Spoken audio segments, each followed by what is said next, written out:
Hello friends, स्वागत है आप सबका आपका अपना यूट्यूब चैनल अब पढ़ेगा इंडिया में। आज हम लोग इस वीडियो में देखेंगे 68 बीपीएससी पीटी एग्ज़ाम के लिए, जिसका कि एग्ज़ाम जो है वो 12 फरवरी 2023 को शेड्यूल्ड किया गया है।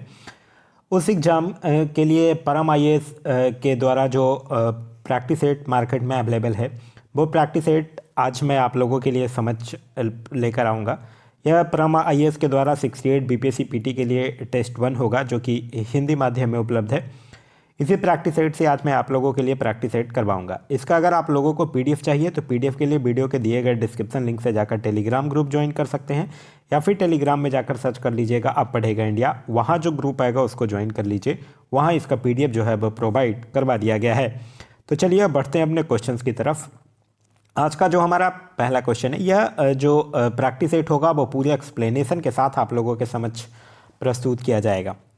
आज का जो हमारा पहला क्वेश्चन है वो यह कह रहा है कि प्रसिद्ध शासक मेदिनी राय जो है वो किस वंश से संबंधित है। मेदिनी राय की अगर बात करते हैं तो मेदिनी राय जो थे वो चेरो राजवंश के सबसे प्रसिद्ध शासक था, जो एक छोटा आदिवासी राज्य था। तो इस क्वेश्चन का जो सही आंसर होगा वो होगा ऑप्शन नंबर ए, चेरो राजवंश। याद रखिएगा, मेदिनी राय जो था वो अपने राज्य का विस्तार जो है वो गया, दाऊदनगर, अरवल और रामगढ़ तक किया था।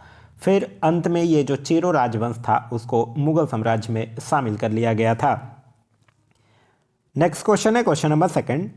कह रहा है कि आयुर्वेद का सबसे पुराना संहिताबद्ध दस्तावेज कौन सा है। तो आयुर्वेद का जो सबसे पुराना संहिताबद्ध दस्तावेज जो है वो चरक संहिता है। तो इस क्वेश्चन का सही आंसर होगा वो होगा ऑप्शन नंबर बी, चरक संहिता। याद रखिएगा, चरक संहिता जो है वो आंतरिक चिकित्सा से संबंधित है और आयुर्वेद की उत्पत्ति जो है वो वैदिक काल से ही चली आ रही है। नेक्स्ट क्वेश्चन है कि क्वेश्चन नंबर थर्ड कह रहा है कि किस शिलालेख में पहली बार अशोक नाम का उल्लेख हुआ है। तो अशोक नाम का जो उल्लेख है वो सबसे पहली बार मस्की शिलालेख में हुआ है। तो इस क्वेश्चन का सही आंसर होगा वो होगा ऑप्शन नंबर डी, मास्की शिलालेख। और ये जो मस्की शिलालेख है वो भारत के कर्नाटक राज्य के रायचूर जिले में एक पुरातात्विक स्थल है। यह मस्की नदी के किनारे स्थित है, जो कि तुंगभद्रा की एक सहायक नदी है। नेक्स्ट क्वेश्चन कह रहा है कि तीसरी बौद्ध संगति जो है वो किस स्थान पर हुई है। आप लोगों को पता होगा कि पहली जो है वो राजगृह में हुई है, दूसरी जो है वो वैशाली में हुई है, तीसरी जो है वो पाटलिपुत्र में हुआ है और चौथा जो है वो कुंडलवन कश्मीर में हुआ है। यहाँ आप लोगों से पूछ रहा है कि तीसरी बौद्ध संगति कहाँ हुई है, तो वो हुई है पाटलिपुत्र में। तो इस क्वेश्चन का जो सही आंसर होगा वो होगा ऑप्शन नंबर ए, पाटलिपुत्र में। नेक्स्ट क्वेश्चन कह रहा है कि सिकंदर ने भारत पर किस वर्ष आक्रमण किया था। तो सिकंदर जो है वो 326 ईसा पूर्व में सिकंदर जो है वो भारत पर आक्रमण किया था और सिंधु नदी को पार करने के बाद वह तक्षशिला की ओर बढ़ा था। फिर उसने झेलम और चिनाब नदियों के बीच के राज्य के शासक राजा पोरस को चुनौती दिया था। तो इस क्वेश्चन का जो सही आंसर होगा वो होगा ऑप्शन नंबर बी, 326 ईसा पूर्व। और फिर बाद में जाकर 13 जून 323 ईसा पूर्व को बेबीलोन में उसकी मृत्यु हो जाती है। नेक्स्ट क्वेश्चन है कि मौर्य साम्राज्य प्रांत अवंतीपथ की राजधानी का नाम क्या था। तो अवंतीपथ के राजधानी का नाम था उज्जैन। तो इस क्वेश्चन का जो सही आंसर होगा वो होगा ऑप्शन नंबर डी, उज्जैन। देखिए, अगर मध्य प्रांत की राजधानी की अगर बात करते हैं तो था मगध। पूर्व प्राच्यपथ की अगर बात करते हैं तो उसका राजधानी था तोसाली कलिंग। दक्षिण पथ की अगर बात करते हैं तो सुवर्णगिरी उसकी राजधानी थी। पश्चिमी अवंती पथ की राजधानी थी उज्जैन और उत्तरी उत्तर पथ की राजधानी हुआ करती थी तक्षशिला। नेक्स्ट है कि दिल्ली सल्तनत के किस वंश ने सबसे कम समय तक शासन किया। देखिए, दिल्ली सल्तनत की अगर वंशों की बात करते हैं तो था कौन कौन वंश? गुलाम वंश, खिलजी वंश, तुगलक वंश, सैयद वंश और लोदी वंश। गुलाम वंश की अगर बात करते हैं तो गुलाम वंश शासन किया था 1206 से लेकर 1290 तक। वहीं अगर हम लोग बात करते हैं खिलजी वंश की, तो खिलजी वंश शासन किया था कब से कब तक? 1290 से लेकर 1320 तक। उसके बाद आता है तुगलक वंश और तुगलक वंश शासन करता है 1320 से लेकर 1413 तक। फिर आता है सैयद वंश जो कि 1414 से लेकर 1451 तक शासन करता है। और फिर आता है लोदी वंश जो कि 1451 से लेकर 1526 तक शासन करता है। तो यहाँ आपसे पूछ रहा है सबसे कम समय तक शासन कौन करता है, तो सबसे कम समय तक करता है खिलजी वंश। तो इस क्वेश्चन का सही आंसर होगा वो होगा ऑप्शन नंबर डी, खिलजी वंश। नेक्स्ट है कि तालीकोटा का युद्ध जो है वो किसके बीच लड़ा गया था।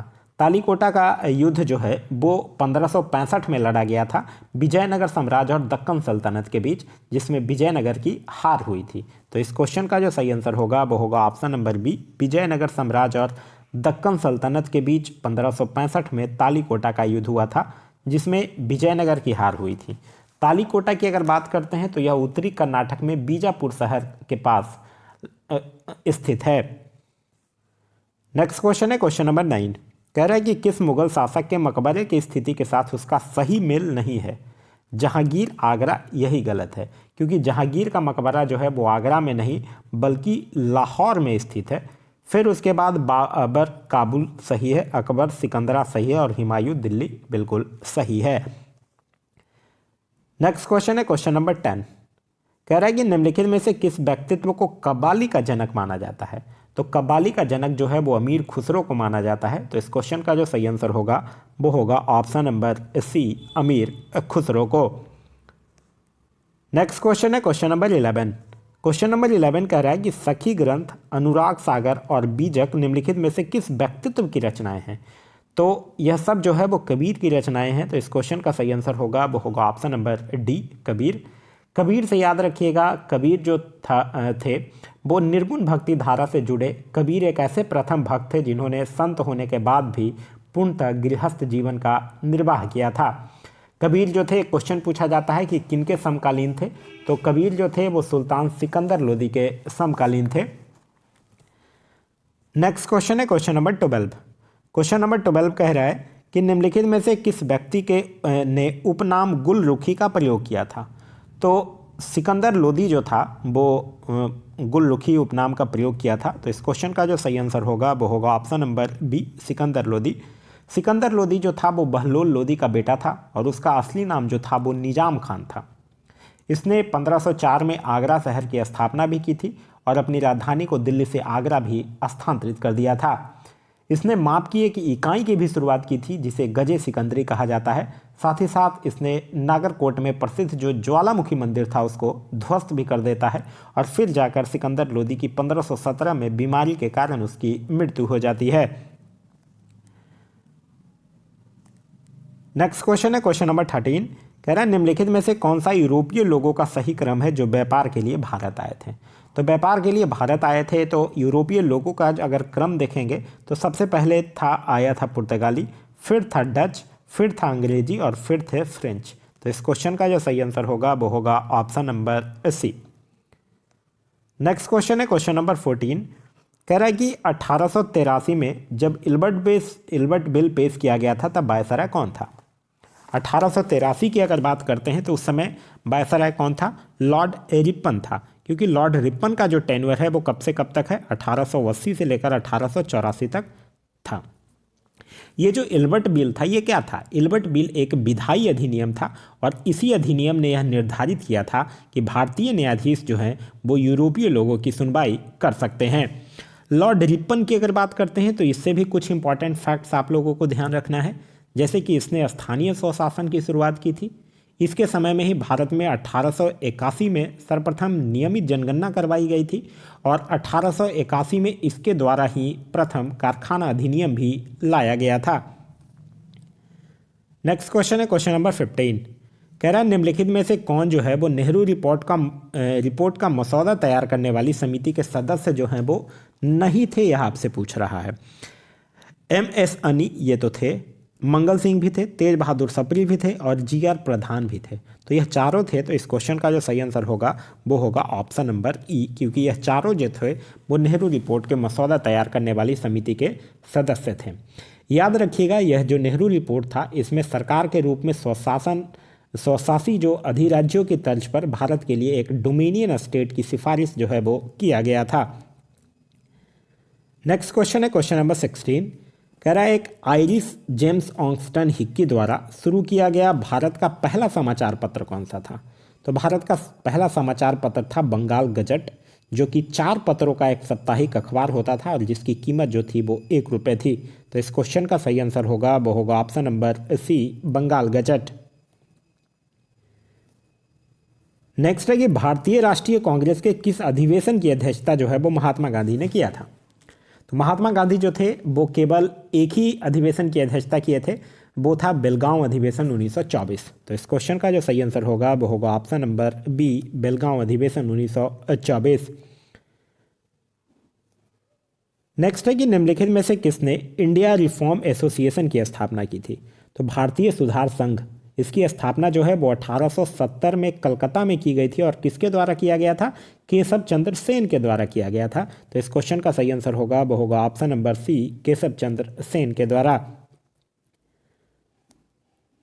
नेक्स्ट है कि निम्नलिखित में से किसने भारत में प्रसिद्ध भूदान आंदोलन प्रारंभ किया था। तो भारत में जो प्रसिद्ध है भूदान आंदोलन, यह प्रारंभ किया गया था विनोबा भावे के द्वारा। तो इस क्वेश्चन का जो सही आंसर होगा वो होगा ऑप्शन नंबर सी, विनोबा भावे के द्वारा। एक चीज़ याद रखिएगा, भूमि का पहला दान जो है वो एक जमींदार था जिसका नाम था रामचंद्र रेड्डी, जो कि तेलंगाना के पोचमपल्ली गांव में हुआ था भूमि का पहला भूदान। नेक्स्ट क्वेश्चन कह रहा है कि मार्लो मिंटो सुधार के बारे में कौन सा कथन जो है वो सही नहीं है, यह आपसे पूछ रहा है। इसे 1909 में पेश किया गया था, बिल्कुल सही है। बिल पारित होने पर जॉन मार्ले जो था वो भारत का गवर्नर जनरल था, बिल्कुल गलत है। क्योंकि जॉन मार्ले जो था, मार्लो मिंटो सुधार का जो नाम है वो जॉन मार्ले के नाम पर रखा गया था, जो कि भारत का राज्य सचिव था, और मिंटो जो था वो भारत का गवर्नर जनरल था। और इसका एक जो सबसे इम्पॉर्टेंट है मार्लो मिंटो सुधार का, इसमें मुसलमानों के लिए एक अलग निर्वाचन क्षेत्र जो है वो चिन्हित किए गए थे। तो ये गलत है, यानी ऑप्शन नंबर बी जो होगा वो आपका सही आंसर होगा। नेक्स्ट है कि 16 अक्टूबर 1905 को कौन सी ऐतिहासिक घटना घटी थी। 16 अक्टूबर 1905 को बंगाल विभाजन जो है वो प्रभावी हुआ था। तो इस क्वेश्चन का जो सही आंसर होगा वो होगा ऑप्शन नंबर बी, बंगाल का विभाजन। देखिए, बंगाल विभाजन से 3 डेट याद रखिएगा, एक तो 16 अक्टूबर 1905, एक 19 या 20 जुलाई 1905 याद रखिएगा, जिस दिन लॉर्ड कर्जन जो है वो बंगाल प्रांत को 2 भागों में विभाजित करने का आदेश जो है वो जारी किया था। फिर 7 अगस्त 1905 याद रखिएगा, जिस दिन विभाजन विरोधी आंदोलन बंग भंग आंदोलन जो है वो शुरू हुआ था।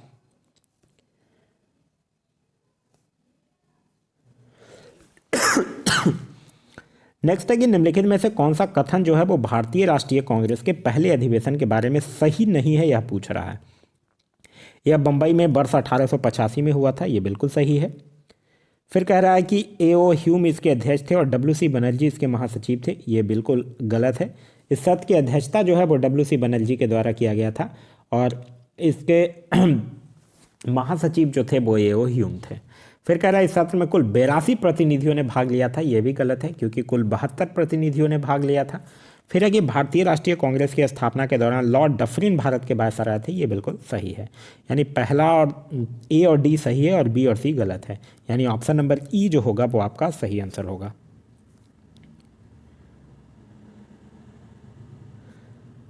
नेक्स्ट है कि निम्नलिखित में से किस स्थान पर कब्जा हो जाना हो विद्रोह का कारण बना।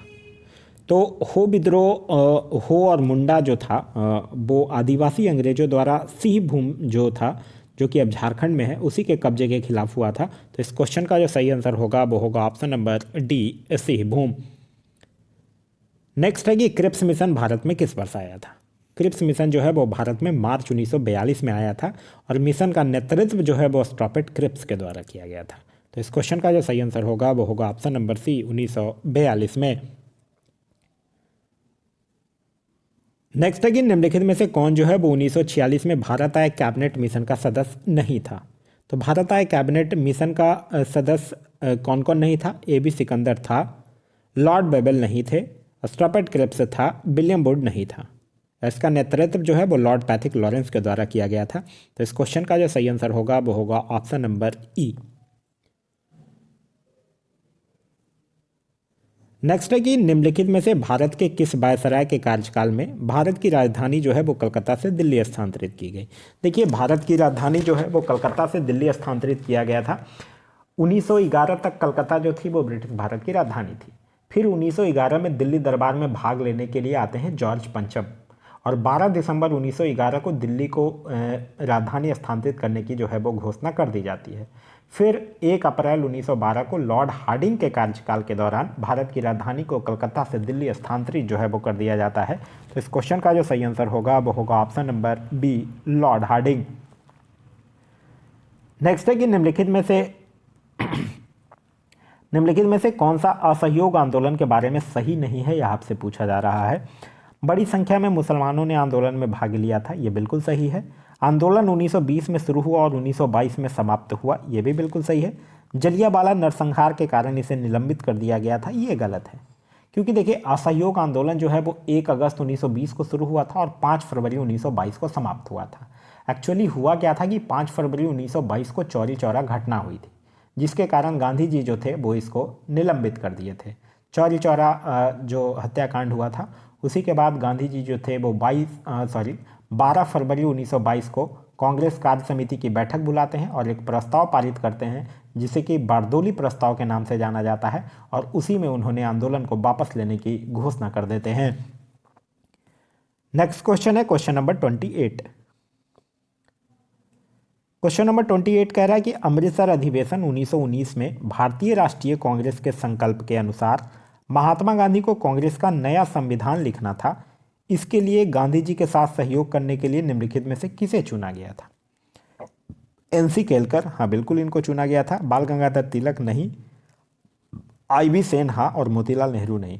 देखिए गांधी जी जो एक नए संविधान के लेखक होने वाले थे, वो वास्तव में ये तिलक और सीआर दास का ही सहयोग चाहते थे, लेकिन काम के दबाव के कारण वो उनके साथ काम नहीं कर पाए थे और फिर इनके बजाय एनसी केलकर और ये जो लेफ्टिनेंट सेन थे वो गांधी जी के सहयोग करने के लिए चुने गए थे।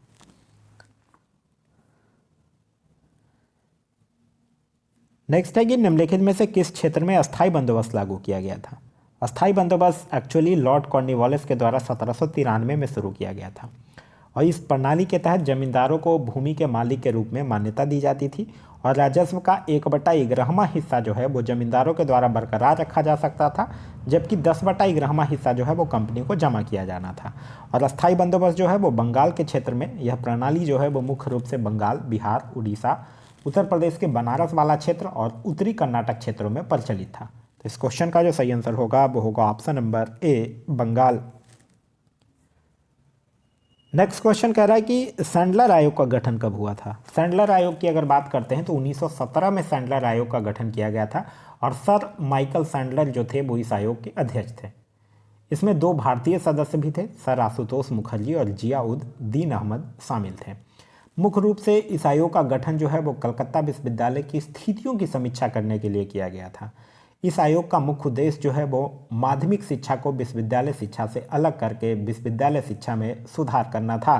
तो सैंडलर आयोग का जो गठन हुआ वो कब हुआ? 1917 में। तो इस क्वेश्चन का सही आंसर होगा वो होगा ऑप्शन नंबर सी। नेक्स्ट है कि निम्नलिखित में से नदियों का कौन सा युग्म जो है वो अपने उद्गम स्रोत के साथ सही ढंग से मेल नहीं खाता है? ताप्ती, सतपुड़ा रेंज बिल्कुल सही है। ब्यास, रोहतांग दर्रा बिल्कुल सही है। सिंधु, त्रंबकेश्वर ये गलत है, क्योंकि सिंधु जो है वो मानसरोवर झील के आसपास तिब्बती पठार से निकलती है। उसके बाद फिर तो यही ऑप्शन नंबर सी सही है। नर्मदा, मैकल रेंज ये बिल्कुल सही है, क्योंकि नर्मदा जो है वो पूर्वी मध्य प्रदेश राज्य के मैकाला रेंज के अमरकंटक पहाड़ी पर स्थित नर्मदा कुंड नामक छोटे जलाशय से निकलती है। तो ये तो सही है, यानी ऑप्शन नंबर सी जो होगा वो आपका सही आंसर होगा। नेक्स्ट है कि रिंग ऑफ फायर जो है वो कहाँ स्थित है? तो रिंग ऑफ फायर जो है वो प्रशांत महासागर में स्थित है। तो इस क्वेश्चन का सही आंसर होगा वो होगा ऑप्शन नंबर बी, प्रशांत महासागर में रिंग ऑफ फायर जो है वो स्थित है।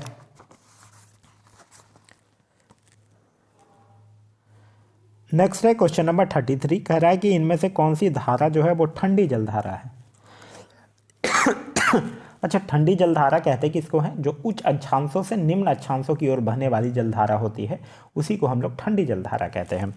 कैलिफोर्निया करंट ठंडी जलधारा है, लैब्राडोर ठंडी है, वेनेजुएला भी ठंडी है और फॉकलैंड करंट, ये सब जो है वो चारों जलधारा जो है वो ठंडी जलधारा है। तो इस क्वेश्चन का जो सही आंसर होगा वो होगा ऑप्शन नंबर ई, उपयुक्त में से एक से अधिक।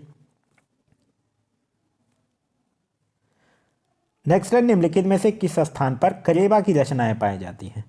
तो जो कश्मीर हिमालय है वो कलेवा संरचनाओं के लिए प्रसिद्ध है, जो कि जफरान की खेती के लिए उपयोगी होती है। तो इस क्वेश्चन का जो सही आंसर होगा वो होगा option number B, Kashmir Himalaya. Next है कि निम्नलिखित में से कौन सा जो है वो रबी की फसल है। देखिए, रबी फसल कौन होता है? जो अक्टूबर नवंबर में बोई जाती है और मार्च अप्रैल में काट लिया जाता है। सरसों भी रबी है, ग्राम भी है, धनिया भी है, आलू भी है। तो इस क्वेश्चन का जो सही आंसर होगा वो होगा ऑप्शन नंबर ई, उपरोक्त में से एक से अधिक। नेक्स्ट है कि निम्नलिखित में से कौन जो है वो इथोपिया के साथ सीमा नहीं बनाता है, आपसे पूछ रहा है। देखिए, इथोपिया की अगर बात करते हैं तो यह हॉर्न ऑफ अफ्रीका में एक लैंडलॉक देश है, जो कि उत्तर में इरिट्रिया, उत्तर पूर्व में जिबूती, पूर्व में सोमालिया, दक्षिण में केनिया, पश्चिम में दक्षिण सूडान और उत्तर पश्चिम में सूडान के साथ सीमा साझा करता है, यानी युगांडा के साथ सीमा साझा नहीं करता है। तो इस क्वेश्चन का सही आंसर होगा वो होगा ऑप्शन नंबर ए। नेक्स्ट है कि वन्यजीव संरक्षण अधिनियम जो है वो किस वर्ष पारित किया गया था? तो वन्यजीव संरक्षण अधिनियम जो है वो 1972 में पारित किया गया है। तो इस क्वेश्चन का सही आंसर होगा वो होगा ऑप्शन नंबर सी, 1972 में। नेक्स्ट क्वेश्चन है क्वेश्चन नंबर 38। कह रहा है भारत में निम्नलिखित में से किस राज्य में नाथुला दर्रा स्थित है? तो नाथुला दर्रा जो है वो सिक्किम में स्थित एक पहाड़ी दर्रा है, जो भारत और चीन के बीच व्यापार लिंक के रूप में कार्य करता है। तो इस क्वेश्चन का सही आंसर होगा वो होगा option number C, Sikkim. Next है कि निम्नलिखित में से कौन सा विश्व का सबसे बड़ा मरुस्थल है? तो विश्व का सबसे बड़ा मरुस्थल जो है वो अंटार्कटिक ध्रुवीय रेगिस्तान है। तो इस क्वेश्चन का जो सही आंसर होगा वो होगा ऑप्शन नंबर ई, क्योंकि ऑप्शन में नहीं है, उपयुक्त में से कोई नहीं। नेक्स्ट है कि भारत का सबसे पूर्वी राज्य कौन सा है? तो भारत का सबसे पूर्वी राज्य कौन है? सबसे पूर्वी बिंदु कौन है भारत का? किबुथु, जो कि अरुणाचल प्रदेश में स्थित है। तो यानी इस क्वेश्चन का जो सही आंसर होगा वो होगा option number B, Arunachal Pradesh. Next है कि रेड क्लिफ रेखा जो है वो किन दो देशों के बीच की सीमा है? तो रेड क्लिफ रेखा जो है वो भारत और पाकिस्तान के बीच की सीमा है, और यह 17 अगस्त 1947 को अस्तित्व में आया था। तो इस क्वेश्चन का सही आंसर होगा वो होगा ऑप्शन नंबर डी, भारत और पाकिस्तान। नेक्स्ट है कि निम्नलिखित में से कौन सा देश जो है वो भूमध्य सागर के साथ अपनी सीमा साझा नहीं करता है? फ्रांस तो करता है, स्पेन भी करता है, लीबिया भी करता है और तुर्की भी करता है, यानी सभी जो है वो भूमध्य से सागर के साथ सीमा साझा करते हैं। तो इस क्वेश्चन का जो सही आंसर होगा वो होगा ऑप्शन नंबर ई, उपयुक्त में से एक से अधिक। नेक्स्ट है कि बागमती सिंचाई परियोजना जो है वो भारत के किस राज्य में है? तो बागमती सिंचाई परियोजना जो है वो बिहार राज्य में है, और इस परियोजना के तहत सीतामढ़ी जिले के रामनगर में एक बांध का निर्माण किया गया है और एक नहर प्रणाली का निर्माण भी जो है वो किया गया है। तो इस क्वेश्चन का सही आंसर होगा वो होगा ऑप्शन नंबर ए, बिहार। नेक्स्ट है कि निम्नलिखित में से कौन सा महासागर जो है वो मलक्का जलडमरू मध्य से जुड़ा हुआ है? तो मलक्का जलडमरू मध्य जो है वो अंडमान सागर और दक्षिण चीन सागर को जोड़ता है। अंडमान सागर यानी कि हिंद महासागर और दक्षिण चीन सागर यानी कि प्रशांत महासागर।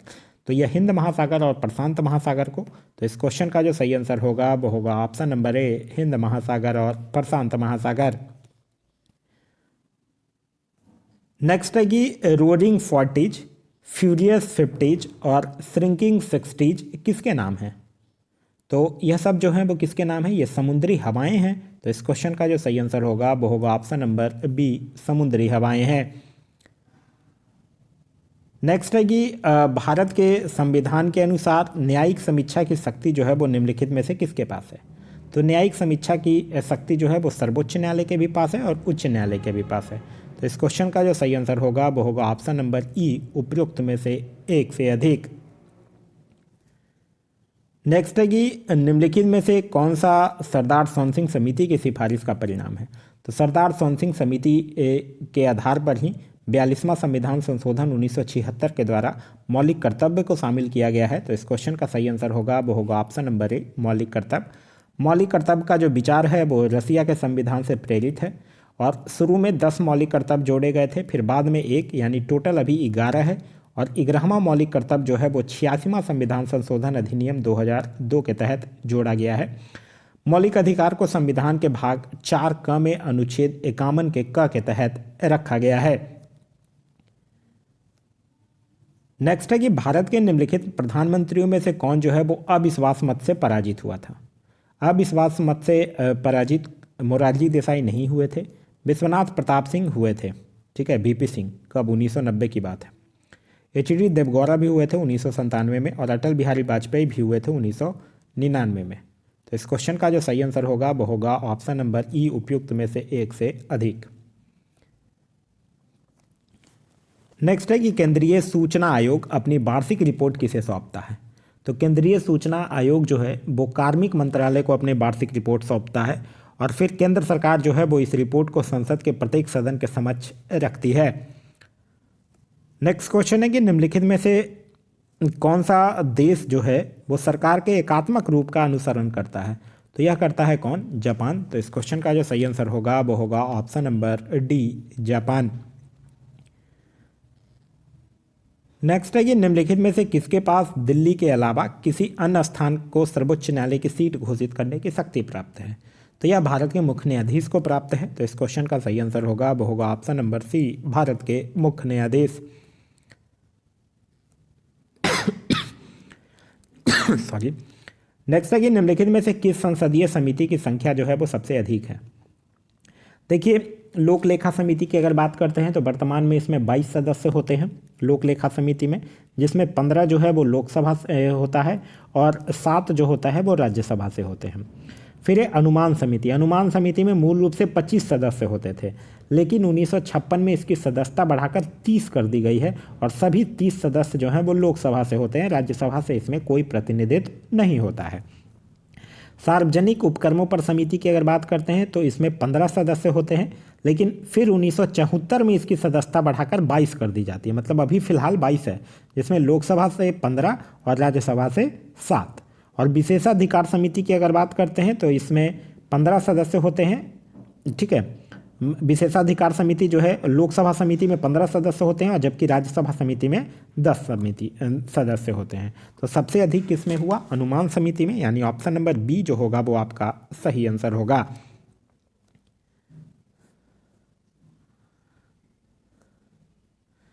नेक्स्ट है कि निम्नलिखित में से कौन सा रीट जो है वो एक व्यक्ति के विरुद्ध जारी किया जा सकता है। तो एक व्यक्ति के विरुद्ध जारी किए जाने वाला जो रीट है वो है बंदी प्रत्यक्षीकरण। तो इस क्वेश्चन का जो सही आंसर होगा वो होगा ऑप्शन नंबर डी, बंदी प्रत्यक्षीकरण। नेक्स्ट क्वेश्चन है हमारा क्वेश्चन नंबर 54। कह रहा संविधान के अनुसार किसी भी स्थान या स्थानों को उच्च न्यायालय की सीट के रूप में कौन नियुक्त कर सकता है। तो यह कौन नियुक्त कर सकते हैं, भारत के राष्ट्रपति नियुक्त कर सकते हैं। तो इस क्वेश्चन का सही आंसर होगा वो होगा ऑप्शन नंबर ए, भारत के राष्ट्रपति। नेक्स्ट है कि भारतीय संविधान के किस अनुच्छेद में अंतर्जातीय परिषद की स्थापना का उल्लेख है। अंतर्जातीय परिषद की स्थापना का उल्लेख है अनुच्छेद 263 में। तो इस क्वेश्चन का सही आंसर है ऑप्शन नंबर बी, अनुच्छेद 263 में। अनुच्छेद 263 ही जो है वो राज्यों के बीच और केंद्र और राज्यों के बीच समन्वय को प्रभावित करने के लिए एक अंतर्राज्यीय परिषद की स्थापना का विचार कर सकता है, और राष्ट्रपति जो होते हैं वो ऐसी परिषद की स्थापना कर सकते हैं। नेक्स्ट है कि निम्नलिखित में से किस स्थान पर बिहार विधान परिषद की पहली बैठक बुलाई गई थी। बिहार विधान परिषद की पहली बैठक जो है वो 1913 में बांकीपुर में बुलाई गई थी। तो इस क्वेश्चन का जो सही आंसर होगा वो होगा option number B, Bankipur. Next है कि निम्नलिखित में से कौन जो है वो बिहार विधानसभा के प्रथम अध्यक्ष थे।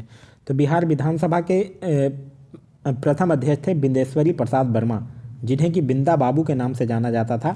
वो 1946 से लेकर 1962 तक बिहार विधानसभा के पहले अध्यक्ष थे। तो इस क्वेश्चन का जो सही आंसर होगा वो होगा ऑप्शन नंबर ए, बिंदेश्वरी प्रसाद वर्मा। नेक्स्ट है कि बिहार राज्य में ग्राम कचहरी का निर्माण कितने काल के लिए होता है।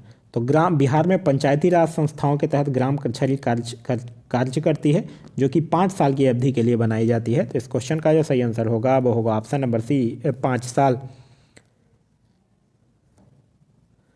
नेक्स्ट है कि निम्नलिखित में से कौन सा जिला जो है वो गर्म मौसम के दौरान बिहार का सबसे गर्म जिला है। तो बिहार का सबसे गर्म जिला जो है वो है गया। तो इस क्वेश्चन का सही आंसर होगा वो होगा ऑप्शन नंबर ए।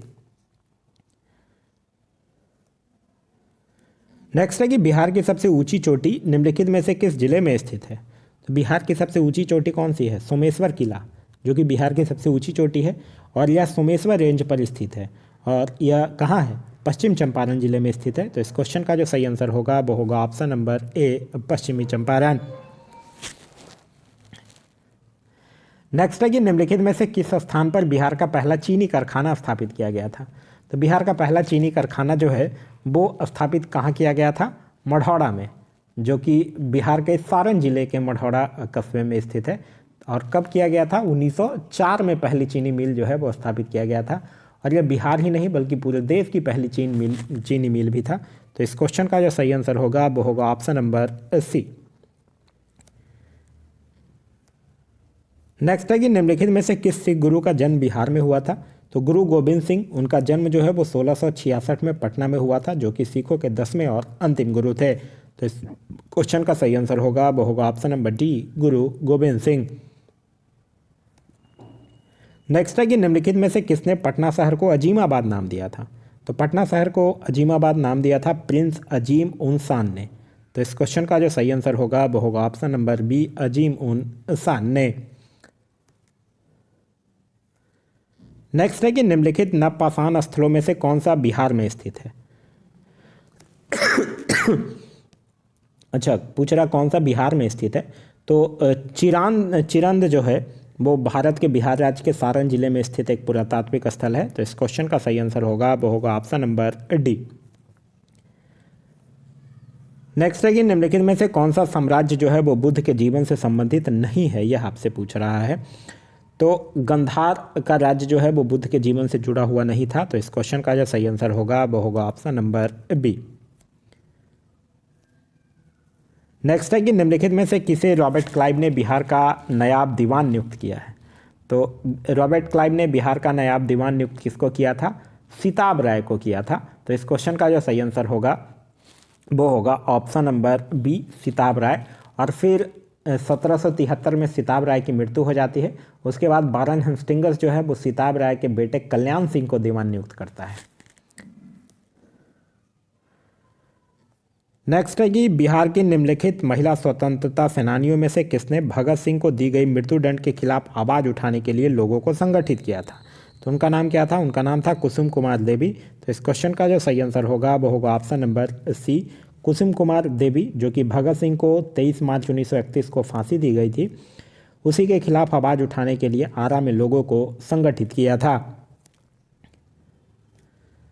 नेक्स्ट है कि निम्नलिखित में से कौन बिहार सोशलिस्ट पार्टी के संस्थापक थे? बिहार सोशलिस्ट पार्टी के संस्थापक डॉक्टर राजेंद्र प्रसाद नहीं, रामवृक्ष बेनीपुरी हाँ थे, स्वामी विद्यानंद नहीं, रामानंद मिश्रा ये भी थे। तो इस क्वेश्चन का तो सही आंसर हो जाएगा वो हो जाएगा ऑप्शन नंबर ई, उपयुक्त में से एक से अधिक। देखिए, बिहार सोशलिस्ट पार्टी की अगर बात करते हैं तो इसका गठन जो है वो गंगा शरण सिन्हा, रामवृक्ष बेनीपुरी और रामानंद मिश्रा के द्वारा 1931 में किया गया था। फिर बाद में 1934 में जयप्रकाश नारायण ने पटना के अंजुमन इस्लामिया हॉल में एक बैठक बुलाते हैं और औपचारिक रूप से बिहार कांग्रेस सोशलिस्ट पार्टी का उद्घाटन करते हैं। और फिर आचार्य नरेंद्र देव पार्टी के अध्यक्ष बनते हैं और जयप्रकाश नारायण को पार्टी का सचिव जो है वो। नेक्स्ट क्वेश्चन है क्वेश्चन नंबर 69। क्वेश्चन नंबर 69 कह रहा है कि बिहार में साइमन कमीशन का बहिष्कार करने के लिए किसके नेतृत्व में सर्वदलीय बैठक आयोजित की गई थी? तो किसके नेतृत्व में किया गया था? अनुराग नारायण सिन्हा के नेतृत्व में। तो इस क्वेश्चन का सही आंसर होगा वो होगा ऑप्शन नंबर बी, अनुराग नारायण सिन्हा के नेतृत्व में। नेक्स्ट क्वेश्चन है क्वेश्चन नंबर 70। कह रहा है निम्नलिखित में से किसने बिहार के मुजफ्फरपुर जिले के कोल्हुआ में सिंह स्तंभ का निर्माण किया था? तो कोल्हुआ एक प्रसिद्ध बौद्ध उत्खनन स्थल है और सम्राट अशोक जो था वो कोल्हुआ में सिंह स्तंभ का निर्माण करवाया था। तो इस क्वेश्चन का जो सही आंसर होगा वो होगा ऑप्शन नंबर डी, अशोक ने। नेक्स्ट है कि निम्नलिखित क्षेत्रों के युग्मों में से कौन सा बिहार में 1857 के विद्रोह का नेतृत्व करने वाले उनके नेताओं के साथ सही ढंग से सुमेलित नहीं है, यह आपसे पूछ रहा है। रोहतास अमर सिंह बिल्कुल सुमेलित है, नवादा नाना सिंह और हैदर अली सिंह बिल्कुल सुमेलित है, जगदीशपुर अमर सिंह सुमेलित है, छपरा मोहम्मद हुसैन खान ये भी सुमेलित है। तो इस क्वेश्चन का जो सही आंसर होगा वो होगा ऑप्शन नंबर ई, उपयुक्त में से एक से अधिक यानी कि सभी सुमेलित है। एक चीज़ ध्यान रखिएगा, 10 मई 1857 के दिन मेरठ की पैदल टुकड़ी 20 NI से 1857 क्रांति की शुरुआत हुई थी। नेक्स्ट है कि निम्नलिखित में से किसके द्वारा विक्रमशिला विश्वविद्यालय की स्थापना की गई थी। तो विक्रमशिला विश्वविद्यालय की स्थापना एक पाल वंश का राजा था धर्मपाल, जिसने कि भागलपुर जिले के अंतिचक गांव में विक्रमशिला विश्वविद्यालय की स्थापना किया था। तो इस क्वेश्चन का जो सही आंसर होगा वो होगा option number D, Dharampal. Next question है क्वेश्चन नंबर 73। कह रहा है कृषि सब्सिडी के संबंध में निम्नलिखित में से कौन सा कथन सही है, यह आपको बताना है। अप्रत्यक्ष अनुदान किसानों को उत्पादन में निवेश करने के लिए प्रोत्साहन प्रदान करता है, यह बिल्कुल सही है। नहीं, ये गलत है, क्योंकि अप्रत्यक्ष अनुदान जो है वो किसानों को उत्पादन में निवेश करने के लिए प्रोत्साहन प्रदान नहीं करता है, क्योंकि अप्रत्यक्ष सब्सिडी जो है वो ज़्यादातर बड़े किसानों के लिए फ़ायदेमंद होती है। फिर है कि भारत में कृषि क्षेत्र से आय को एक अदृश्य सब्सिडी के रूप में जाना जाता है, ये बिल्कुल सही है। प्रत्यक्ष अनुदान से किसान की क्रय क्षमता में वृद्धि होती है, ये भी सही है। और अप्रत्यक्ष सब्सिडी व्यापार को राष्ट्रीय और वैश्विक स्तर पर विकृत करती है, ये भी सही है। यानी उपयुक्त में से एक से अधिक जो है वो सही है। ए गलत है, बी सही है, सी सही है और डी सही, यानी ऑप्शन नंबर ई जो होगा वो आपका सही आंसर होगा। नेक्स्ट क्वेश्चन है हमारा क्वेश्चन नंबर 74। क्वेश्चन नंबर 74 कह रहा है कि निम्नलिखित में से कौन सा संस्थान जो है वो छाया बैंकिंग के अंतर्गत संदर्भित नहीं है। छाया बैंकिंग के अंतर्गत संदर्भित जो संस्थान नहीं है वो है क्षेत्रीय ग्रामीण बैंक। तो इस क्वेश्चन का जो सही आंसर होगा वो होगा ऑप्शन नंबर डी, क्षेत्रीय ग्रामीण बैंक। क्योंकि देखिए भारत में छाया बैंकिंग यानी कि शैडो बैंकिंग प्रणाली के 3 महत्वपूर्ण खंड है। पहला गैर बैंकिंग आवास वित्त कंपनियां, दूसरा तरल ऋण म्यूचुअल फंड और खुदरा गैर बैंकिंग वित्तीय कंपनियां। क्षेत्रीय ग्रामीण बैंक नहीं है, तो इस क्वेश्चन का सही आंसर होगा वो होगा option number D. Next question हमारा क्वेश्चन नंबर 75 कह रहा है भारत में नीतिगत उद्देश्यों के लिए मुद्रास्फीति को आमतौर पर निम्नलिखित में से किस रूप में मापा जाता है। तो मुद्रास्फीति को आमतौर पर उपभोक्ता मूल्य सूचकांक के रूप में मापा जाता है। तो इस क्वेश्चन का जो सही आंसर होगा वो होगा ऑप्शन नंबर ए, उपभोक्ता मूल्य सूचकांक। देखिए यह जो CPI है संयुक्त, वो केंद्रीय सांख्यिकी कार्यालय के द्वारा संकलित और जारी किया जाता है, जिसका आधार वर्ष जो है वो 2011-12 है। नेक्स्ट क्वेश्चन है क्वेश्चन नंबर 76। कह रहा हम उस नीति को क्या कहते हैं जो ब्याज दरों और संचलन में धन की आपूर्ति को संबोधित करता है और आमतौर पर केंद्रीय बैंक के द्वारा प्रबंधित की जाती है। हम उसको क्या कहते हैं, मौद्रिक नीति कहते हैं। तो इस क्वेश्चन का जो सही आंसर होगा वो होगा ऑप्शन नंबर बी, मौद्रिक नीति। नेक्स्ट है कि शीर्ष निकाय का क्या नाम है जिसे यह सुनिश्चित करने के लिए अनिवार्य किया गया है कि GST दरों में कमी का लाभ अंतिम उपभोक्ताओं को दिया जाए। तो इसको क्या है, इसका है राष्ट्रीय मुनाफाखोरी रोधी प्राधिकरण, यानी ऑप्शन नंबर सी जो होगा वो आपका सही आंसर होगा। देखिए केंद्रीय माल और सेवा कर अधिनियम जो 2017 की धारा 171 के तहत राष्ट्रीय मुनाफाखोरी रोधी प्राधिकरण का गठन जो है वो किया गया था। नेक्स्ट क्वेश्चन कह रहा है कि निम्नलिखित में से कौन सा युग्म जो है वो सही सुमेलित है। अति मुद्रास्फीति, समान मूल्य स्तरों में तेजी से वृद्धि, सही है। अपस्फीति, मूल मुद्रास्फीति में कमी, सही है। प्रत्ययस्फीति, अपस्फीति को प्रभाव को रोकने के लिए एक नीति, ये भी सही है। अवरुद्धात्मक स्फीति, धीमी आर्थिक वृद्धि और अपेक्षाकृत उच्च बेरोजगारी के साथ मुद्रास्फीति में एक साथ वृद्धि, ये भी बिल्कुल सही है। तो इस क्वेश्चन का जो सही आंसर होगा वो होगा ऑप्शन नंबर ई, यहाँ उपयुक्त में से एक से अधिक जो है वो सही है। नेक्स्ट है कि समावेशी विकास के संदर्भ में सही कथन है। उद्योगों का बेहतर फैलाव, बिल्कुल सही है। व्यावसायिक रोजगार में वृद्धि, ये भी सही है। कृषि क्षेत्र में क्रमिक बदलाव, ये भी सही है। कौशल विकास गठन के अवसर पैदा करना, ये भी सही है। यानी इस क्वेश्चन का जो सही आंसर होगा वो होगा ऑप्शन नंबर ई, उपयुक्त में से एक से अधिक।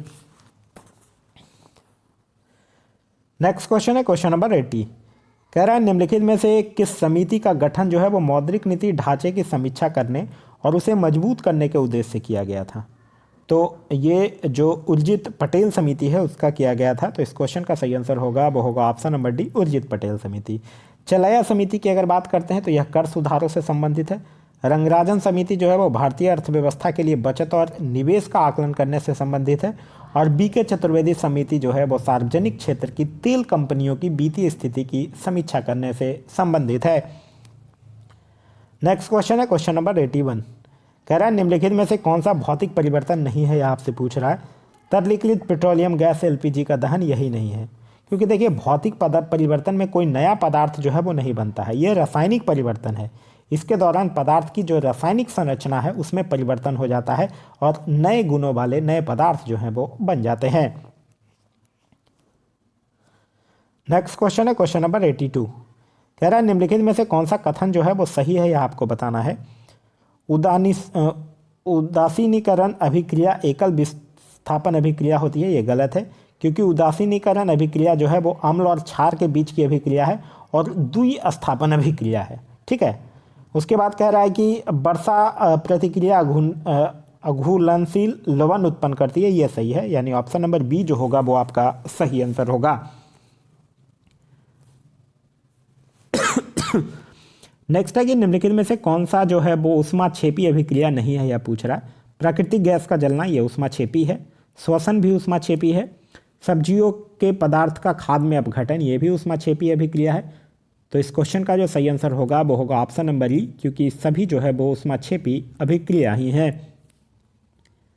नेक्स्ट है कि निम्नलिखित कथनों पर विचार कीजिए और उपरोक्त में से कौन सा कथन गलत है आपको यह बताना है।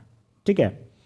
विद्युत धारा उत्पन्न करने के लिए प्रयुक्त युक्ति जनित कहलाती है, ये तो सही है। शॉर्ट सर्किट होने पर सर्किट में करंट बहुत बढ़ जाता है, ये भी सही है। एक विद्युत जनित विद्युतीय चुंबकीय प्रेरण के सिद्धांत पर कार्य करता है, ये भी सही है।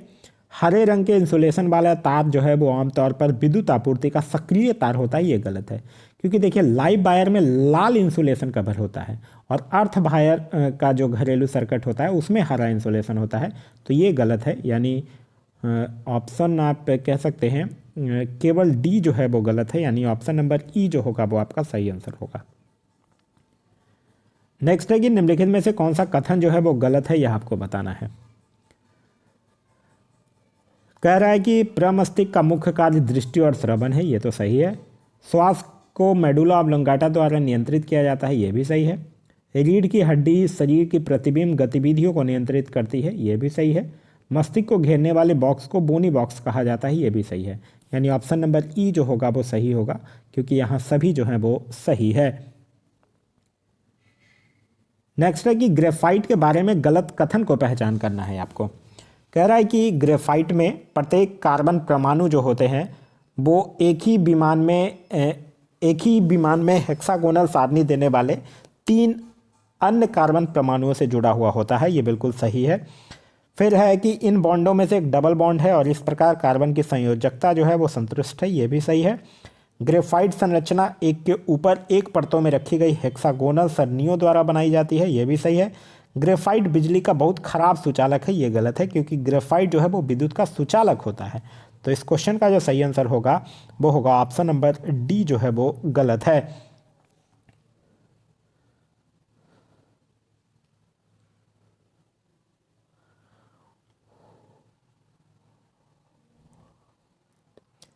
नेक्स्ट क्वेश्चन नंबर है क्वेश्चन नंबर 88। क्वेश्चन नंबर 88 कह रहा है एक अभिकथन दिया गया है और दूसरा कारण दिया गया है। कह रहा है कि साधारण तापमान पर धातुओं जैसे मैग्नीशियम, एल्युमिनियम, जस्ता, सीसा आदि की सतह ऑक्साइड की एक पतली परत से ढकी हुई होती है, बिल्कुल सही है। और सुरक्षात्मक ऑक्साइड परत धातु को और अधिक ऑक्सीकरण से रोकती है, ये भी बिल्कुल सही है। यहाँ दोनों सही है और एक दूसरे की सही व्याख्या भी कर रहा है, यानी ऑप्शन नंबर ए जो होगा वो सही आंसर होगा। नेक्स्ट क्वेश्चन है क्वेश्चन नंबर 89। कह रहा है निम्नलिखित कथनों में से कौन जो है वो सही है, यह आपको बताना है। कह रहा है लेंस प्रणाली एक प्रकाश संवेदनशील स्क्रीन पर एक छवि बनाती है जिसे कॉर्निया कहा जाता है, गलत है। इसको कॉर्निया नहीं बल्कि रेटिना कहा जाता है, तो यह तो गलत है। फिर कह रहा है प्रकाश आंख में एक पतली झिल्ली जिसे कॉर्निया कहते हैं से प्रवेश करता है, बिल्कुल सही है। नेत्र गोलक आकार में लगभग गोलाकार होता है जिसका व्यास लगभग 2.3 सेंटीमीटर होता है, ये सही है। आँख में प्रवेश करने वाली प्रकाश किरणों का अधिकांश अपवर्तन कॉर्निया की बाहरी सतह पर होता है, ये भी सही है। तो यहाँ गलत कौन है, सिर्फ और सिर्फ एक जो है वो गलत है। नेक्स्ट है क्वेश्चन नंबर 90। कह रहा है इंद्रधनुष के बारे में गलत कथन की पहचान कीजिए। कह रहा है एक इंद्रधनुष प्राकृतिक स्पेक्ट्रम है जो बारिश की बौछार के बाद आकाश में दिखाई देता है, यह बिल्कुल सही है। यह वातावरण में मौजूद छोटा पानी की बूंदों द्वारा सूर्य के प्रकाश के फैलाव के कारण होता है, यह भी बिल्कुल सही है। इंद्रधनुष सदैव सूर्य की दिशा में बनता है, ये गलत है, यह हमेशा सूर्य की विपरीत दिशा में बनता है। फिर है कि पानी की बूंदें छोटे प्रिज्म की तरह कार्य करती है, यह भी सही है। तो यहाँ ए सही है, बी सही है, सी जो है वो गलत है और डी जो है वो सही है। नेक्स्ट है कि निम्नलिखित में से कौन सा कथन जो है वो सही है, यह आपसे पूछ रहा है। कह रहा है कि आकाश का नीला रंग, गहरे समुद्र में पानी का रंग, सूर्योदय और सूर्यास्त के समय सूर्य का लाल होना प्रकीर्णन पर आधारित है, ये जो है वो बिल्कुल सही है। टिंडल प्रभाव प्रकाश के प्रकीर्णन पर आधारित है, ये भी सही है। फिर है कि यदि पृथ्वी पर वायुमंडल नहीं होता, कोई प्रकीर्णन न होता, ना आकाश काला दिखाई देता, ये भी सही है। और है कि खतरे के संकेत की बत्ती लाल रंग की होती है क्योंकि लाल रंग कोहरे या धुएं में सबसे ज़्यादा बिखरता है, ये गलत है, क्योंकि सबसे कम बिखरता है लाल रंग, तो ये गलत है। नेक्स्ट क्वेश्चन है क्वेश्चन नंबर 92। कह रहा है निम्नलिखित में से कौन से कथन जो है वो सत्य हैं, यह आपको बताना है।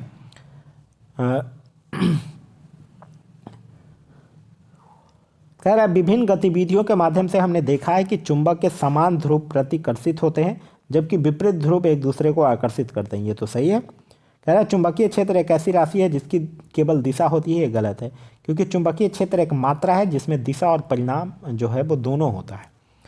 फिर है चुंबकीय क्षेत्र की दिशा में उस दिशा के रूप में लिया जाता है जिसके अंदर कंपास सुई का उत्तरी ध्रुव चलता है, ये भी सही है। यानी पहला सही है, दूसरा गलत है और तीसरा सही है। नेक्स्ट क्वेश्चन है क्वेश्चन नंबर 93। कह रहा है निम्न में से कौन सा सही है। मनुष्यों में जीवन प्रक्रियाओं को तंत्रिका और अंतर्स्वाभी तंत्र द्वारा नियंत्रित और विनियमित किया जाता है, ठीक है, तो यह तो बिल्कुल सही है। फिर कह रहा है थैलमस और हाइपोथैलमस डायसोफ्लोन में स्थित है, यह भी सही है। चिकनी मांसपेशियां हृदय की मांसपेशियां और अंग स्वतः तंत्रिका तंत्र द्वारा नियमित होता है, तो यहाँ एक भी सही है, दो भी सही है और तीन भी सही है, यानी कि सभी सही है, यानी ऑप्शन नंबर डी जो होगा वो आपका सही आंसर होगा। नेक्स्ट क्वेश्चन कह रहा है कि निम्नलिखित में से कौन सा कथन जो है वो न्यूट्रॉन के बारे में सही नहीं है, यह आपसे पूछ रहा है। कह रहा है कि इसके साथ कोई शुद्ध विद्युत आवेश जुड़ा नहीं है, ये तो सही है। यह एक परमाणु कण है, ये गलत है। न्यूट्रॉन उप परमाणु कण है जो कि परमाणु नाभिक के प्राथमिक घटकों में से एक है। फिर कह रहा है न्यूट्रॉन का द्रव्यमान प्रोटॉन से थोड़ा अधिक होता है, बिल्कुल सही है। इसकी खोज जेम्स चैडविक ने किया था, ये भी सही है। यहाँ ए सही है, बी गलत है, सी सही है और डी सही है। नेक्स्ट है कि पटाखों में पीला रंग जो है वो निम्न में से किसके कारण होता है। तो देखिए पटाखों में पीला रंग जो है वो सोडियम नाइट्रेट के कारण होता है, तो इस क्वेश्चन का सही आंसर होगा वो होगा option number C, sodium nitrate. ये सोडियम कार्बोनेट की अगर बात करते हैं तो इससे लाल रंग होता है, ठीक है। कैल्शियम क्लोराइड की अगर बात करते हैं तो इससे नारंगी रंग होता है। सोडियम नाइट्रेट से तो पीला होता ही है, और बोरियम क्लोराइड की अगर बात करते हैं तो इससे हरा होता है, ठीक है, चारों ध्यान रखिएगा। नेक्स्ट है कि निम्नलिखित में से कौन जो है वो माता पिता से संतानों में वंशानुगत विशेषताओं के हस्तांतरण को नियंत्रित करता है। तो यहाँ कह रहा है कि निम्नलिखित में से कौन जो है वो माता पिता से संतानों में वंशानुगत विशेषताओं के हस्तांतरण को नियंत्रित करता है। तो कौन नियंत्रित करता है, जीन नियंत्रित करता है। तो इस क्वेश्चन का जो सही आंसर होगा वो होगा ऑप्शन नंबर सी, जीन जो है वो नियंत्रित करता है। नेक्स्ट है क्वेश्चन नंबर 97। कह रहा है निम्नलिखित में से कौन सा पदार्थ जो है वो अनुचुंबकीय गुण प्रदर्शित नहीं करता है। सीजियम यह नहीं करता है, अनुचुंबकीय पदार्थों गुण प्रदर्शित नहीं करता है। तो मैग्नीशियम नहीं करता है, टंगस्टन, अच्छा कौन सा नहीं करता है ये पूछ रहा है। तो सीजियम करता है, मैग्नीशियम करता है, टंगस्टन भी करता है, सोना भी करता है। तो इसका आंसर हो जाएगा उपयुक्त में से कोई नहीं। नेक्स्ट है कि आधुनिक अनुवांशिकी का जनक किसे कहा जाता है। तो ये ग्रेगर जोहान मेंडल को कहा जाता है। तो इस क्वेश्चन का सही आंसर होगा वो होगा option number C, Gregor Johann Mendel को। नेक्स्ट है कि कोशिका की खोज किसके द्वारा किया गया था। तो कोशिका की खोज जो है वो 1665 में रॉबर्ट हुक के द्वारा किया गया था। तो इस क्वेश्चन का जो सही आंसर होगा वो होगा option number B, Robert Hooke के द्वारा। नेक्स्ट है कि तापमान में वृद्धि के साथ आर्गन पाइप से ध्वनि की आवृत्ति जो है, आवृत्ति का क्या होता है। तो तापमान में बदलाव के साथ परिमाण स्वरूप ध्वनि की गति में परिवर्तन होगा तो वो बढ़ेगा। तो इस क्वेश्चन का जो सही आंसर होगा वो होगा ऑप्शन नंबर बी, बढ़ता है। नेक्स्ट है कि एनोसीमिया और एजूसिया शब्द कभी कभी समाचारों में देखे जाते हैं, वो निम्नलिखित में से किसकी स्थिति है? तो ये गंध और स्वाद की हानि है। देखिए, एनोसीमिया जो होता है वो नाक में सूजन और रुकावट के कारण होता है, जो गंध को नाक के ऊपर तक जाने से रोकता है। तो इस क्वेश्चन का जो सही आंसर होगा वो होगा ऑप्शन नंबर ए, क्रमशः गंध और स्वाद का नुकसान। नेक्स्ट है कि उस एंजाइम का नाम क्या है जो जुगाली करने वाले युवा जानवरों के पेट से प्राप्त होता है और डेयरी उद्योगों में पनीर के उत्पादन करने के लिए भी उपयोग किया जाता है? तो उसको बोला जाता है, वो एंजाइम क्या है? रेनिन एंजाइम है। तो इस क्वेश्चन का सही आंसर होगा वो होगा ऑप्शन नंबर ए, जो एंजाइम को काइमोसिन भी कहा जाता है। नेक्स्ट है कि अम्ल और उनके प्राकृतिक स्रोतों से निम्नलिखित युग्मों में से कौन सा सुमेलित है, यह आपसे पूछ रहा है। टमाटर, ऑक्जेलिक अम्ल, यही सुमेलित है। तो इस क्वेश्चन का सही आंसर होगा वो होगा ऑप्शन नंबर ए। नेक्स्ट है कि निषेचन के बाद मानव भ्रूण में हृदय की धड़कन कब शुरू होती है? तो ये एक्चुअली 4-5 सप्ताह के दौरान शुरू होती है। तो इस क्वेश्चन का जो सही आंसर होगा वो होगा ऑप्शन नंबर डी, 4-5 सप्ताह के दौरान। नेक्स्ट है कि पॉलीमर और उनके उपयोग के निम्नलिखित जोड़ों में से कौन सा जो है वो सही ढंग से सुमेलित नहीं है, यह पूछ रहा है। टेफ्लॉन नॉन स्टिक बर्तन सुमेलित है, बेकेलाइट विद्युत इंसुलेशन सुमेलित है, पॉलिस्टर फाइबर रस्सी सुमेलित है, मेलामाइन चीनी मिट्टी के बर्तन ये सुमेलित है। तो सभी सुमेलित है, यानी आप उपयुक्त में से एक से अधिक जो होगा वो सही ढंग से सुमेलित है। तो इस क्वेश्चन का जो सही आंसर होगा वो होगा ऑप्शन नंबर ई। नेक्स्ट क्वेश्चन है क्वेश्चन नंबर 106। कह रहा आर्बर कल्चर निम्नलिखित में से किसकी खेती पालन को संदर्भित करता है? तो आर्बर कल्चर जो है वो पेड़ और झाड़ियों के खेती या पालन को संदर्भित करता है। तो इस क्वेश्चन का सही आंसर होगा वो होगा option number C. Next question है क्वेश्चन नंबर 107। कह रहा है कि रक्त सीरम में एल्बुमिन सबसे महत्वपूर्ण प्रोटीन है, यह निम्नलिखित में से किसके द्वारा निर्मित होता है? तो यह जो है वो जिगर यानी यकृत के द्वारा निर्मित होता है। तो इस क्वेश्चन का जो सही आंसर होगा वो होगा ऑप्शन नंबर सी। नेक्स्ट है कि किसी परमाणु की मूल अवस्था में उसके परमाणु कक्षकों में इलेक्ट्रॉनों को भरने का तरीका निम्नलिखित में से किसके द्वारा नियंत्रित होता है? तो यह अफबाउ के सिद्धांत के द्वारा नियंत्रित होता है। तो इस क्वेश्चन का जो सही आंसर होगा वो होगा option number D.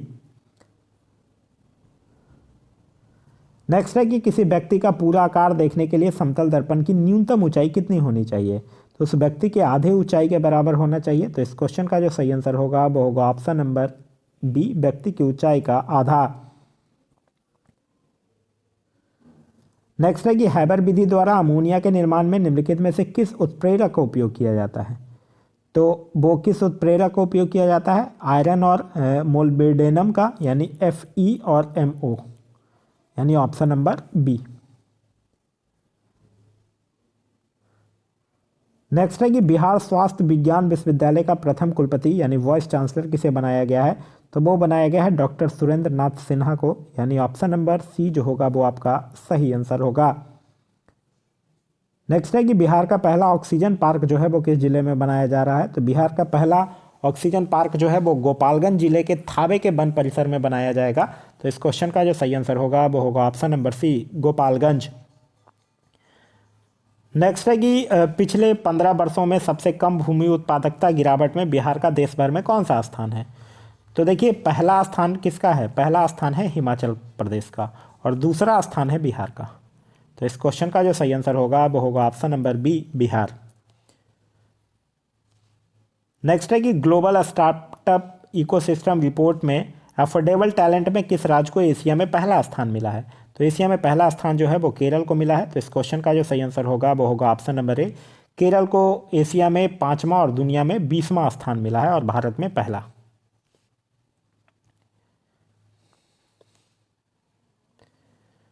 Next question कह रहा है कि मानव रहित हवाई वाहनों को विकसित करने के लिए हाल ही में किस संस्थान में अत्याधुनिक स्वात नेविगेशन तिहान पर प्रौद्योगिकी नवाचार केंद्र का उद्घाटन किया गया है? तो यह कहाँ किया गया है? IIT हैदराबाद में किया गया है। तो इस क्वेश्चन का जो सही आंसर होगा वो होगा option number C, IIT Hyderabad में यह जो है वो किया गया है। नेक्स्ट क्वेश्चन है क्वेश्चन नंबर 116। कह रहा है एक कप्तान के रूप में टी20 अंतर्राष्ट्रीय क्रिकेट में सबसे तेज 1000 रन बनाने वाले भारतीय बल्लेबाज कौन बन गए हैं? तो उनका नाम है रोहित शर्मा। नेक्स्ट है कि हाल ही में विश्व शांति मंच 2022 का आयोजन किस देश में किया गया है? तो यह किस देश में किया गया है? यह किया गया है चीन में। तो इस क्वेश्चन का जो सही आंसर होगा वो होगा ऑप्शन नंबर ए, चीन में किया गया है। और यह 10वां संस्करण था जिसका आयोजन जो है वो बीजिंग में किया गया है। नेक्स्ट है क्वेश्चन नंबर 118 कि विश्व आर्थिक मंच द्वारा जारी जेंडर गैप रिपोर्ट 2022 में भारत का स्कोर कितना है? तो इस सूचकांक में भारत जो है वो पहले तो यही याद रखिए कि 135वां स्थान पर है और भारत का स्कोर जो है वो 0.629 है, यानी ऑप्शन नंबर डी जो होगा वो आपका सही आंसर होगा। नेक्स्ट है कि जापान के पूर्व प्रधानमंत्री शिंजो आबे की 8 जुलाई 2022 को गोली मारकर हत्या कर दी गई। उन्होंने किस वर्ष में पहली बार प्रधानमंत्री पद की शपथ लिए थे? तो शिंजो आबे जो हैं वो 2006 में जापान के पहले बार प्रधानमंत्री बने थे। तो इस क्वेश्चन का जो सही आंसर होगा वो होगा ऑप्शन नंबर ए, 2006। नेक्स्ट है कि केंद्रीय कृषि और किसान कल्याण मंत्रालय द्वारा किस योजना के तहत platform of platform POP launch किया गया है? सॉरी, प्लेटफॉर्म POP जो है वो राष्ट्रीय कृषि बाजार के द्वारा लॉन्च किया गया है। तो इस क्वेश्चन का जो सही आंसर होगा वो होगा ऑप्शन नंबर ए। नेक्स्ट है कि उपभोक्ताओं को उनके अधिकारों के बारे में जागरूक करके उन्हें सशक्त बनाने के लिए उपभोक्ता मामले के विभाग के द्वारा किस नाम से शुभांकर लॉन्च किया गया है? तो जागृति नाम से शुभांकर लॉन्च किया गया है। तो इस क्वेश्चन का जो सही आंसर होगा वो होगा ऑप्शन नंबर डी, जागृति नाम से जो शुभांकर है वो लॉन्च किया गया है। नेक्स्ट क्वेश्चन है क्वेश्चन नंबर 122। कह रहा है कि हाल ही में सुर्खियों में रहा प्रसिद्ध तीर्थ मंदिर स्थल अंबाजी किस राज्य में स्थित है? तो अंबाजी जो है वो गुजरात में स्थित है। तो इस क्वेश्चन का सही आंसर होगा वो होगा ऑप्शन नंबर बी, गुजरात में स्थित है। नेक्स्ट है कि भाषा की प्रसिद्ध लेखिका डॉक्टर प्रतिभा रे को डॉक्टर DC नारायण रेड्डी राष्ट्रीय साहित्य पुरस्कार से सम्मानित किया गया है। तो यह किस भाषा की प्रसिद्ध है? उड़ीसा की भाषा के लेखक का है। तो इस क्वेश्चन का जो सही आंसर होगा वो होगा option number B, Odia. Next है कि हाल ही में International Union for Conservation of Nature द्वारा जारी की गई रेड लिस्ट में प्रवासी मोनार्क तितलियों को किस श्रेणी में रखा गया है? तो इसको संकट पात्र श्रेणी में रखा गया है। तो इस क्वेश्चन का जो सही आंसर होगा वो होगा ऑप्शन नंबर बी, संकटग्रस्त श्रेणी में।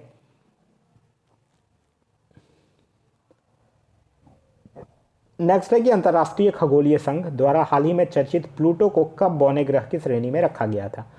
तो इसको अगस्त 2006 में बौने ग्रह की श्रेणी में रखा गया था। तो इस क्वेश्चन का जो सही आंसर होगा वो होगा ऑप्शन नंबर बी। नेक्स्ट है कि बिहार के वर्तमान कानून मंत्री कौन है? तो बिहार के वर्तमान कानून मंत्री हैं डॉक्टर शमीम अहमद। तो इस क्वेश्चन का जो सही आंसर होगा वो होगा ऑप्शन नंबर बी। नेक्स्ट है कि 2022 फॉर्च्यून ग्लोबल 500 सूची में शीर्ष कंपनी कौन सी है? तो इसमें शीर्ष कंपनी जो है वो है वॉलमार्ट। तो इस क्वेश्चन का सही आंसर होगा वो होगा option number D, Walmart. Next है कि विश्व का सबसे बड़ा तैरने वाला सौर ऊर्जा संयंत्र किस नदी पर बने ओंकारेश्वर बांध पर बनाने की घोषणा की गई है? तो यह नर्मदा नदी पर वो है ओंकारेश्वर बांध। तो इस क्वेश्चन का जो सही आंसर होगा वो होगा ऑप्शन नंबर ए, नर्मदा नदी। नेक्स्ट है कि भारत और किस देश के बीच संयुक्त सैन्य अभ्यास अल नजाह चतुर्थ का आयोजन किया गया? तो यह भारत और ओमान के बीच। तो इस क्वेश्चन का सही आंसर होगा वो होगा ऑप्शन नंबर ए, ओमान। नेक्स्ट है कि 22वें राष्ट्रमंडल खेलों का आदर्श वाक्य क्या था? तो 22वां राष्ट्रमंडल खेलों का आदर्श वाक्य था कि खेल तो बस शुरुआत है। तो इस क्वेश्चन का जो सही आंसर होगा वो होगा option number D, sport is just the beginning. Next है कि राष्ट्रमंडल खेल 2022 में किस खेल प्रतियोगिता में 4 सदस्यीय भारतीय महिला टीम ने स्वर्ण पदक जीता है? तो ये लॉन बाउल्स में जीता है। तो इस क्वेश्चन का जो सही आंसर होगा वो होगा option number C, lawn bowls में यह देश का पहला मेडल भी है। नेक्स्ट है कि अगस्त 2022 के अंतिम सप्ताह में किस देश की रानी मैक्सिमा ने भारत का दौरा किया है। तो रानी मैक्सिमा किस देश की रानी है? नीदरलैंड्स की रानी है। तो इस क्वेश्चन का जो सही आंसर होगा वो होगा ऑप्शन नंबर सी, नीदरलैंड।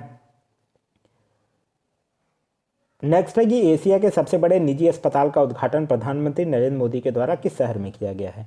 तो उसका नाम है अमृता हॉस्पिटल, और अमृता हॉस्पिटल का उद्घाटन किया गया है फरीदाबाद में। तो इस क्वेश्चन का सही आंसर होगा वो होगा option number C, Faridabad.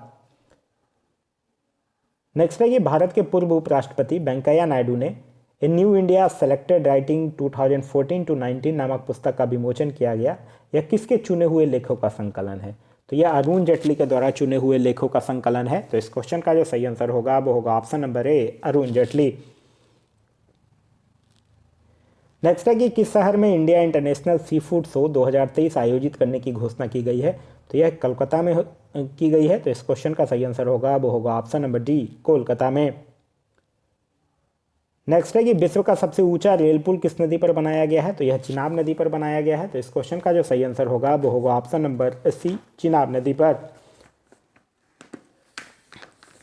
Next है कि किस राज्य सरकार ने बुनकरों के कल्याण के लिए नेथका कुंभ बीमा योजना शुरू जो है वो किया है? तो यह किस सरकार ने किया है? तेलंगाना सरकार ने किया है। तो इस क्वेश्चन का सही आंसर होगा वो होगा ऑप्शन नंबर बी, तेलंगाना सरकार ने।